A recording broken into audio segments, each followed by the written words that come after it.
Hello दोस्तों, नमस्कार। Target classes with Harish sir में स्वागत है। देखते हैं आज की वीडियो का फर्स्ट क्वेश्चन। फर्स्ट दिया गया, नदी की अंतिम अवस्था में क्षैतिज अपरदन तथा निक्षेप द्वारा सतह की सभी असमानताएं समाप्त हो जाती हैं। इससे निर्माण होता है, किसका निर्माण होता है? चार ऑप्शंस दिए गए हैं। इसका जो राइट आंसर हो जाएगा सी हो जाएगा। इसका राइट आंसर हो जाएगा संप्राय मैदान का। नेक्स्ट क्वेश्चन दिया गया है, अपरदन के द्विबेसिन चक्र का अंतिम चरण कौन सा है? चार ऑप्शंस दिए गए हैं। चार्निस में 5 ऑप्शन दिए गए हैं और इसका जो राइट आंसर हो जाएगा सी हो जाएगा, पेनी प्लेन का हो जाएगा। क्योंकि डेविस ने अपने भौगोलिक चक्र में बताया है कि जब समतल स्थलखंड जो है निम्न उच्चावच वाला होता है, जिस पर नदियां जो है मिलाइडर बनाती हैं और विस्तृत बाढ़ के मैदानों का निर्माण करती हैं, इसे जो है लगभग जो समतल मैदान, इस जो है समतल मैदान को जो डेविस ने पेनी प्लेन का नाम दिया। नेक्स्ट क्वेश्चन दिया गया है, नदी जीवन के पूर्ण चक्र की संकल्पना का प्रतिपादन निम्न में से किसने किया है? Question number 283। इसका जो राइट आंसर हो जाएगा सी हो जाएगा, WM डेविस ने दिया था।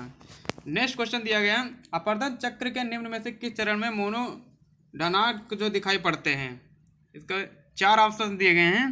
इसका जो राइट आंसर हो जाएगा डी हो जाएगा, इसका राइट आंसर, यानी वृद्ध हो जाएगा इसका राइट आंसर। नेक्स्ट क्वेश्चन दिया गया है, निम्न में से किसकी अपरदन चक्र जो संकल्पना में उत्थान एवं अपरदन की प्रक्रिया जो समानांतर क्रियाशील रहती हैं? 4 ऑप्शन दिए गए हैं। Question number 285। इसका जो राइट आंसर हो जाएगा डी हो जाएगा, पेंक हो जाएगा। नेक्स्ट क्वेश्चन दिया गया है, अपरदन चक्र की संकल्पना पर सर्वप्रथम प्रकाश डालने वाला था? Question number 286। इसका जो राइट आंसर हो जाएगा ये हो जाएगा, डेविस हो जाएगा। भू विज्ञान के क्षेत्र में अपरदन चक्रीय पद्धति का जो अवलोकन करने वाला जो विद्वान था वो था जेम्स हट्टन था। लेकिन इन्होंने जो है 1785 ईस्वी में इस पर प्रकाश डाला था और पृथ्वी के इतिहास की चक्रीय प्रकृति की संकल्पना की। तथा डेविस महोदय ने अपने अपरदन चक्र सिद्धांत का प्रतिपादन जो 1899 ईस्वी में जो है अपनी पुस्तक जो जियोग्राफिकल एसेस में किया। क्वेश्चन नंबर 287, भू आकृत चक्र की संकल्पना जो किसने प्रस्तुत की है? Question number 287। इसका जो राइट आंसर हो जाएगा सी हो जाएगा, WM डेविस ने किया था। तो विलियम यानी मॉरिस डेविस, जिन्होंने मतलब 1850 से और 1940 ने सर्वप्रथम स्थल रूपों के निर्माण तथा विकास से संबंधित सामान्य सिद्धांत का प्रतिपादन किया, जिसके अनुसार जो स्थल रूप समय के परिवेश में विकसित होते हैं और जैसे जैसे जो है प्रक्रम कार्य करते हैं, स्थल रूपों में क्रमानुगत जो है परिवर्तन इस प्रकार होता है कि समान बाह्य पर्यावरणीय दशाओं में स्थल रूपों का व्यवस्थित क्रम विकसित होता है। नेक्स्ट क्वेश्चन दिया गया, क्वेश्चन नंबर 288 दिया गया है, डेविस के साथ जो असहमत होते समय क्रिकमे ने जो किस शब्द के साथ जो है पेनी प्लेन को उखाड़ दिया? 4 ऑप्शन दिए गए हैं और इसका जो राइट आंसर हो जाएगा बी हो जाएगा, पैन प्लेन हो जाएगा। क्वेश्चन नंबर 289, डेविस ने अपरदन चक्र की कितनी अवस्थाओं का उल्लेख किया है? इसका जो राइट आंसर हो जाएगा सी हो जाएगा, 3 हो जाएगा। यानी डेविस महोदय का अपरदन चक्र जो है स्थल खंड के उत्थान के साथ प्रारंभ होता है और उत्थान के साथ अपरदन शुरू होता है और चक्र के अंत तक चलता रहता है। यह अपरदन चक्र की जो 3 अवस्थाओं से होकर गुजरता है। प्रथम जो होता है वो तरुणावस्था, प्रौढ़ावस्था एवं जो वृद्धावस्था, और अंतिम रूप से जो संप्रदाय मैदान में बदल जाता है। क्वेश्चन नंबर 290, निम्नलिखित में से किस क्षेत्र के पर्यवेक्षण ने जो डेविस को उसके जो अपरदन चक्र संकल्पना को विकसित करने के लिए अभिप्रेरित किया? तो इसका जो राइट आंसर हो जाएगा सी हो जाएगा, मोन्टाना हो जाएगा right answer. Question number 291, tank के अपरदन चक्र में जो है इटी वक लुक शब्द का क्या अर्थ है? इसका जो राइट आंसर हो जाएगा ये हो जाएगा, इसका राइट आंसर विकास हो जाएगा। क्वेश्चन नंबर 292, अपरदन का सामान्य चक्र जो किससे संबंधित है? क्वेश्चन नंबर 292, तो यह जो संबंधित है किससे संबंधित है? नदी जो है अपरदन से संबंधित है, क्योंकि नदी द्वारा जो अपरदन चक्र को जो अपरदन का सामान्य चक्र कहा जाता है। इसे सामान्य चक्र इसलिए कहा जाता है क्योंकि बहते हुए जल का कार्य जो अन्य अपरदन के साधनों से विकसित जो व्यापक तथा महत्वपूर्ण होता है। और अपरदन के सामान्य चक्र का प्रारंभ जो सागर तल से किसी भी स्थलखंड के उत्थान के साथ हो जाता है। जैसे ही स्थलखंड धरातल के ऊपर उठता है उस नदी द्वारा अपरदन का कार्य प्रारंभ हो जाता है, परंतु प्रारंभ में उत्थान की दर और अपरदन की दर से अधिक होती है। फलतः जो है स्थलखंड की ऊंचाई तथा उच्चावच क्या बढ़ते जाते हैं और कुछ समय बाद जो होता है स्थल का उत्थान रुक जाता है तथा अपरदन सक्रिय हो जाता है। एक निश्चित अवधि के बाद अपरदन द्वारा उत्थित भाग जो होता है कटकर अपने आधार तल को प्राप्त हो जाता है तथा अपरदन का एक सामान्य चक्र पूर्ण हो जाता है। क्वेश्चन नंबर 293, निम्नलिखित में से कौन सा एक जो हिमानीकृत स्थल आकृति नहीं है? इसका जो राइट आंसर हो जाएगा सी हो जाएगा, यारडांग हो जाएगा। क्वेश्चन नंबर 294, चीन की 90% मिट्टी है। 4 ऑप्शन दिए गए हैं और इसका जो राइट आंसर हो जाएगा डी हो जाएगा, लोयस एवं जलोढ़। यानी चीन की 90% मिट्टी जो होते हैं लोयस या जलोढ़ प्रकार की है। चीन का मैदान जो अधिकांश नदियों द्वारा निर्मित है। इन मैदानों में उत्तरी चीन का मैदान जो होता है हुआंगो की घाटी हो गया और यांग टिसिकियांग में लोयस का मैदान चीन का जो है सबसे बड़ा मैदान है। उत्तरी चीन एक पर्वतीय एवं पठारी प्रदेश है जिसके जो है 47% भूभाग पर जो पर्वत है, 41% भूभाग पर जो पठार है, जबकि 12% भाग पर मैदान का फैलाव है। वांगो नदी चीन की जो सबसे विशाल नदी है और इस नदी का जो बेसिन चीन की कुल भूमि का लगभग जो 80% भाग पर फैला हुआ है। क्वेश्चन नंबर 295, फासिल जल किसे कहते हैं? क्वेश्चन नंबर 295, तो इसका जो राइट आंसर हो जाएगा, कौन सा इसका हो जाएगा राइट आंसर? इसका जो राइट आंसर हो जाएगा ये हो जाएगा, सहजाद जल हो जाएगा।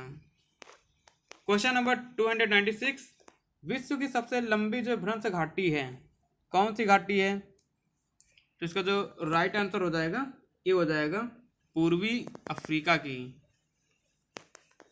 क्वेश्चन नंबर 297 है, ग्रेट जो ऑल्टिजियन बेसिन स्थित है, यह कहाँ स्थित है? 4 ऑप्शन दिए गए। फर्स्ट इसमें दिया गया न्यूजीलैंड में, सेकंड दिया गया ऑस्ट्रेलिया में, सी दिया गया संयुक्त राज्य अमेरिका में और जबकि डी दिया गया सूडान में। तो इसका जो राइट आंसर हो जाएगा क्या हो जाएगा? क्वेश्चन नंबर 297 का राइट आंसर हो जाएगा बी, ऑस्ट्रेलिया में स्थित है। क्वेश्चन नंबर 298, उत्तरी अमेरिका के बृहद झीलों का निर्माण निम्नलिखित में से किस प्रक्रम से हुआ है? किस प्रक्रम से हुआ है?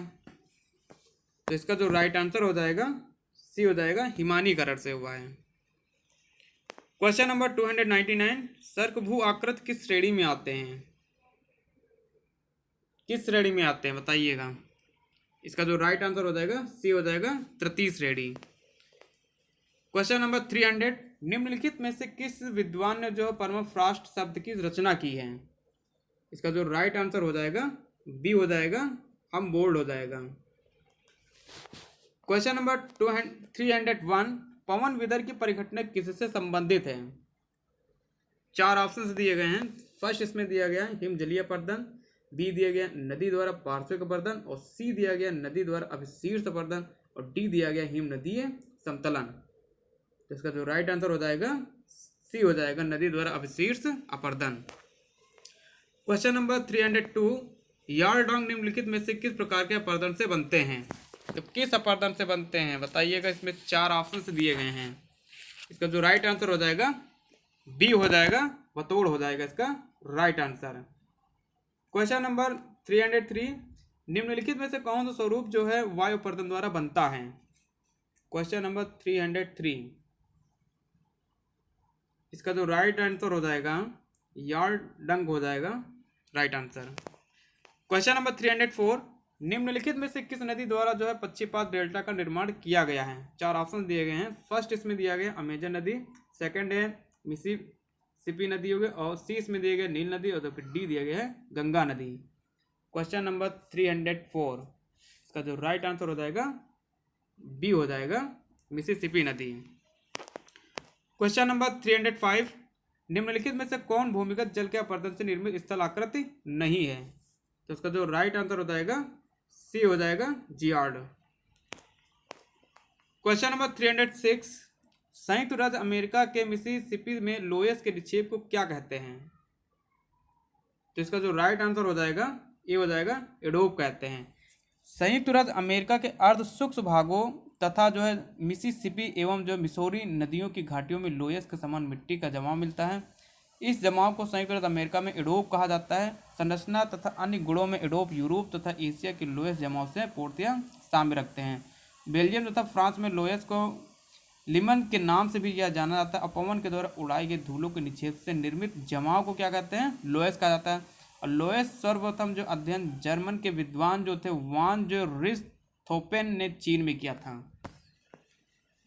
क्वेश्चन नंबर 307, हिमानीकृत प्रदेश में उल्टी नौका के समान के जो है निक्षेपण आत्मक स्थलाकृत को क्या कहा जाता है? क्वेश्चन नंबर 307, इसको कहा जाता है ड्रमलिन कहा जाता है। क्वेश्चन नंबर 308, अंडे की टोकरी की स्थलाकृत निम्नलिखित में से किसे कहते हैं? इसका जो राइट आंसर हो जाएगा ये हो जाएगा ड्रमलिन। क्वेश्चन नंबर 309, ड्रमलिन के बारे में क्या तात्पर्य है? 4 ऑप्शन दिए गए हैं और इसका जो राइट आंसर हो जाएगा बी हो जाएगा, हिमानी क्षेत्रों की उल्टी नाव के आकार की स्थल आकृति। क्वेश्चन नंबर 310, ड्रमलिन का निर्माण होता है किसके द्वारा होता है इसका निर्माण? 4 ऑप्शन दिए गए हैं। फर्स्ट इसमें वायु अपर्दन द्वारा, सेकंड लहर निक्षेपण द्वारा, और सी दिया गया हिमनद निक्षेपण द्वारा, और डी दिया गया इसमें वायु निक्षेपण द्वारा। इसका जो राइट आंसर हो जाएगा सी हो जाएगा हिमनद निक्षेपण द्वारा। धन्यवाद।